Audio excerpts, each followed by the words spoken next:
So I'm going to talk about unconventional gas and our shared environmental concerns. And when I say shared, it'll make sense in a second. I'm assuming you all know what we're talking about, but just in case, shale gas and coal seam gas or coal bed methane are the two most common, but there's also tight gas, which is just methane in limestone or sandstone. The main difference is that shale is much deeper than coal seam, but there are some exceptions to that. The coal bed methane needs to have the water drawn out, so even if you don't do fracking, you actually have to depressurise the seam by removing all the produced water, and in doing that you'd make a lot of pollution and there are harms done already there. And of course hydraulic fracturing, which is just the little image up there, that's the horizontal fracking, is injecting the wells at high pressure with water, chemicals, proppants and radioactive traces. I do stress the industry often says we've been fracking for the last 50 years. Well, what they did 50 years ago and what they do today is like comparing a canoe to a nuclear submarine. It has absolutely no relationship with what they did 50 years ago. This sort of high volume, high slick, horizontal fracking is probably less than 12, 13 years old. When I said shared environmental concerns, we focus on water, the contamination, water equity issues. We focus on the problem about the chemicals, not only the identity but how much, the mixtures, issues to do with air pollution, intentional venting, and of course the fugitive releases, and the big issue to do with wastes, which sort of falls off the agenda. The photo up there is a gas field quite close to where we live, a couple of hours north. That's just 100 or so wells, so you can imagine what a few thousand wells looks like. I say shared because we're not the only one that share these concerns. Probably one of the most august environmental bodies, the United Nations Environment Programme, put out a global alert last year, basically saying that the industry will have unavoidable environmental impacts. Some of them will occur when the technology is not used correctly. Others will occur even if the technology is used correctly, which really basically says you cannot regulate this industry into safety. You cannot regulate away all the risks. And the things that they're concerned about are very similar to ours: water resources, contamination, negative impacts on human health, biodiversity, competition for soil and land. Oops, sorry, I meant to just go back there. The sump there is a colleague of ours' property. He runs cattle, got a couple of thousand hectares. He used to have a very good bore before the industry came into his region. His bore collapsed. It just literally collapsed in on itself one day. The water was gone. The industry came and dug him another bore for his water and his cattle, and that is the result of it. You can light that bore. So we don't light taps in Australia, we light the bores. If you've not seen a drill pad, that's a drill pad from Queensland. Again, you often hear from the industry, it's such a soft little thing, very benign, you wouldn't notice it. Well, I think you would notice that, and you would notice if there was 1,000 or so of them. That's for coal bed methane. I can't get a picture of the shale one before I came, because shale in Australia is on the west side of the coast. Coal bed methane is on the east side. I live on the east side, so I just used a Marcellus one there. But you can see they're very similar in look. They're quite large, quite imposing, and quite polluting. The chemical issues where my real interest is, of course, and we often focus on fracking fluids but completely forget that there are drilling fluids. And when you drill 1,000 wells, it's a little bit different to drilling that one single well that you do with conventional gas. And you will often hear, well, first off, the drilling fluids are just as potent, they're just as toxic as many of the fracking fluids. But you'll often hear the industry say, it's so dilute, do not worry, it's less than 2% of the water we put down. Well, when you actually look at the industry documentation, what that translates to, in the case of coal bed methane, about 18.5 tonnes, 18,500 kilograms of chemical down the well, each frac, each well. For shale, the one that we were able to get our hands on was about 8 to 16 tonnes of chemical additive. We knew we were in the right ballpark because the EU talk about 16 tonnes of acute toxics for tight gas fracking. So it's around that 15 to 18 tonnes. It's quite a significant amount of chemical. And of that, about 50% remains in the ground. It doesn't come back up. The majority of the chemicals are not assessed. They've just never been through a regulatory assessment process. Out of the 23 most commonly used ones in Australia, which are the most commonly ones used everywhere, only 2 had ever gone through our regulatory process, and not for their use in fracking. Still, many of them have acute and chronic exposure, symptoms associated with them. Very few have any environmental fate data or ecotox data, so we simply don't know what happens when you put them into the ground. And so we really are dealing with this unassessed mixture of carcinogens and neurotoxins. I popped those up. I don't expect you to read them, but it just gives you an idea that these are not the sort of chemicals you will find in your kitchen cupboard or under the sink in the bathroom, which again is what we get told constantly by industry. These are serious toxins, serious industrial chemicals that you do not want to be exposed to. Just as important as what they put down is what they release. Natural contaminants like BTEX, benzene, toluene, ethylbenzene and xylene, volatile organic compounds, heavy metals, naturally occurring radioactive materials, all things that are found in the ground and are quite safe when they remain in the ground, but not when they are released by the process. And of course flaring, that's what a flare looks like.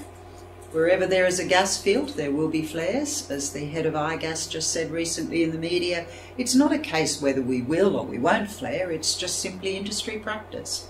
And so those things put off huge amounts of aerial pollution, so much so that the US EPA has banned them after 2015. That is not a ban that's going to occur either in the UK or Australia. I don't know about Ireland, but I doubt so. Chemicals are okay if you're not exposed to them, if there's not pathways for exposure, but the industry provide wonderful pathways for exposure. Through the problem of produced water, what do you do with this incredible amount of produced water that the industry produces? It's contaminated. In Australia, that's one of the things we do with it. In America, they do that too. They basically spray it on dust roads to suppress dust, which, as you can imagine, when the dust dries, you're back to the same problem, except you've got contaminated dust. The industry, they'd like to put it in ponds. Ponds, I gather, are going to be illegal in the UK. Again, I'm not sure what's going to happen in Ireland. In the US, they re-inject it back into the aquifers. You will often hear the industry say, but it's okay, we can treat it, and I'll show you how they can't treat it in a second. And in Australia, one of the things they do is for the farmers who have lost access to water because the water table has been drawn down, they then offer it back to those farmers who are desperate for water with a little confidentiality agreement, an agreement that says no guarantee of quantity or quality, and if there's any contamination in the future, that's your problem, not us as the company. So there are many other ways you can be exposed, and I will just rush through this a bit because I know it's a short one. But hydraulic fracturing and the unintentional fractures and venting of gases are important ways. I like to use this permit. This is a permit for treated wastewater, and I do stress treated. And as you can see, this is an 18 months. It's gone and finished. It's over and done with. The damage has happened. But if you look at the cumulative load on the far column, over that 18-month period, you can see how much tonnage of chemical goes into that waterway. They are all legal release rates. It wasn't as if the company was doing anything illegal. That's a regulated process. So here's some of the evidence from Australia. Just first off, that's what's called a blowout. That happened west of Sydney. It blew for about 5 hours, spurting at some chemicals everywhere. The industry will tell you it doesn't happen. Well, obviously it does, because there's a wonderful photo of it. But anyway, the impacts on water. The US EPA released a 2011 study, but they didn't release it until late last year because of industry pressure, where they investigated 23 drinking water wells. They tested for a range of chemicals associated with drilling and hydraulic fracturing, found many of them in the aquifers at or the aquifers that were used for domestic water supply. In Queensland, the industry had to acknowledge that out of 14 of their monitoring wells around one small gas field, 5 were contaminated with BTEX, and benzene was at 6 and 15 times the Australian drinking water standard. Again, that was industry's own data. I was involved in a study that looked at the wellhead 24 hours after it was fracked, when the water, the flow back starts to come bubbling back, and we picked up a range of volatile organic compounds, semi-volatile and heavy metals and benzene. And that bore that I showed you at the beginning that was burning, it was tested by the industry and sure enough had both methane and toluene in the bore. Again, industry's published data. And then there's a very important US National Academy of Science study which showed that if you lived within a kilometre of a shale gas well, you had a much greater risk of having methane in your water, up to 60 times. Similar thing, impacts on air. You often hear, look, if they don't frack, it's not going to be a problem. The Colburn study that was released last year showed, she did air monitoring over a 12-month period, monitored literally every day. And what she showed was that the highest levels of air pollution were happening during the initial drilling, not the fracking.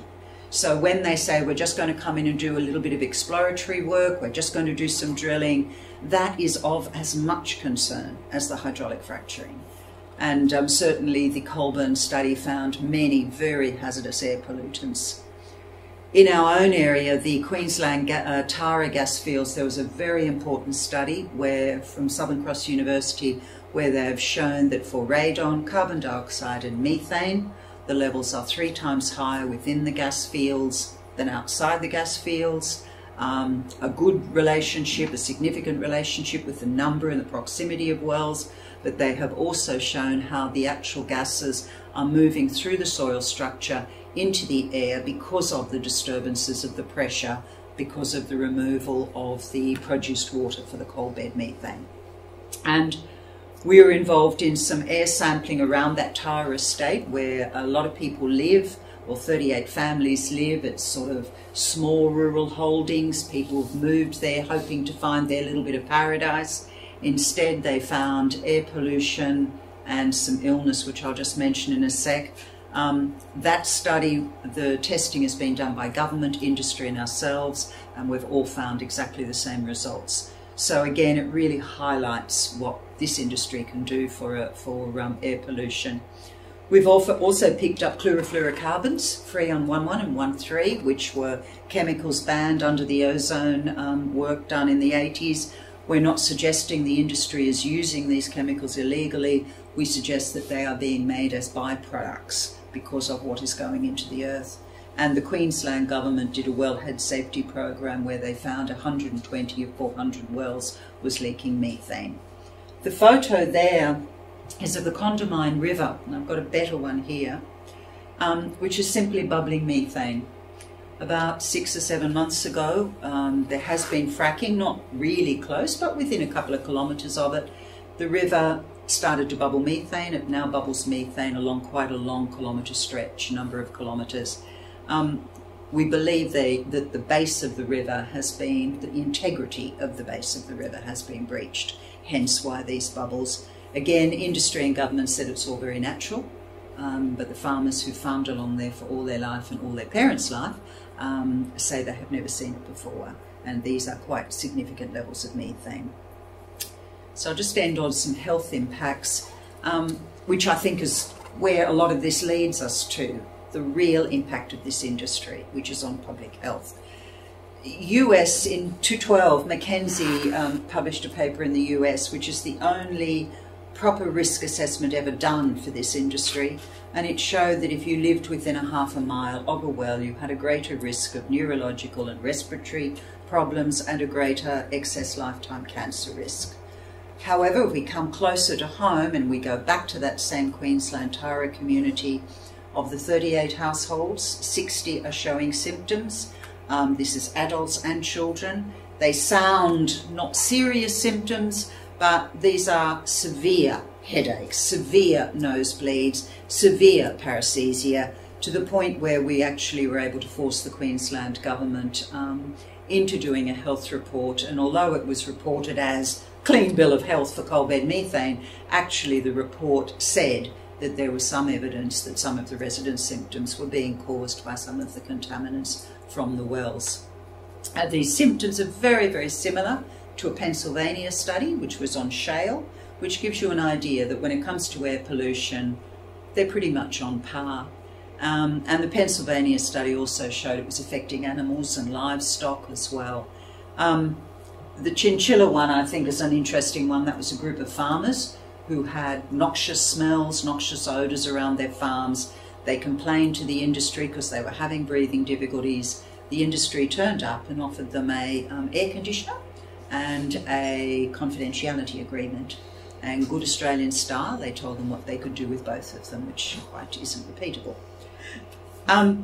One of the big things about the Queensland Health Study, which I was incensed about, was the fact that it gave no credit to the fact that children are not little adults. They have special vulnerabilities, they are specially sensitive to chemicals, and we had a number of children on that site. There is a wonderful doctor called Geraldine McCarran, I'm hoping to meet her sister at some stage here in Ireland, who was so incensed about that study she has carried out her own.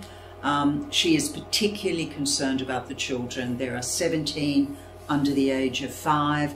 They have a range of symptoms, and some of them are quite extraordinary symptoms. Most of them look very neurotoxic linked, and she is particularly worried about these. I won't probably go on anymore. I just put up one of her charts. You can see that before the industry, no child between 6 and 18 was suffering constant severe headaches. After the industry came to town, 13% were, and there's numerous other charts like that. I won't go on with this one, but I just want to leave you on something positive because I know that can be all very depressing. In Australia, the community has said enough is enough. And the CSG-free communities are now going across the country.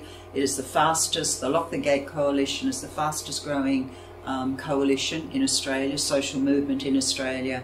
3 of the major companies in my area, 2 have pulled out of Australia altogether. 1 has pulled out of our region, citing government regulation because we forced the government to bring in a 2-kilometre exclusion zone, which meant you couldn't drill a well or frack within 2 kilometres of a residential area, agricultural infrastructure like horse breeding areas or vineyards. And this movement is really seeing these companies off. And we have basically followed some of these companies to the UK, and we hope that we can help communities like yourself see them off as well. So I'll leave it at that. Thank you, Mariann.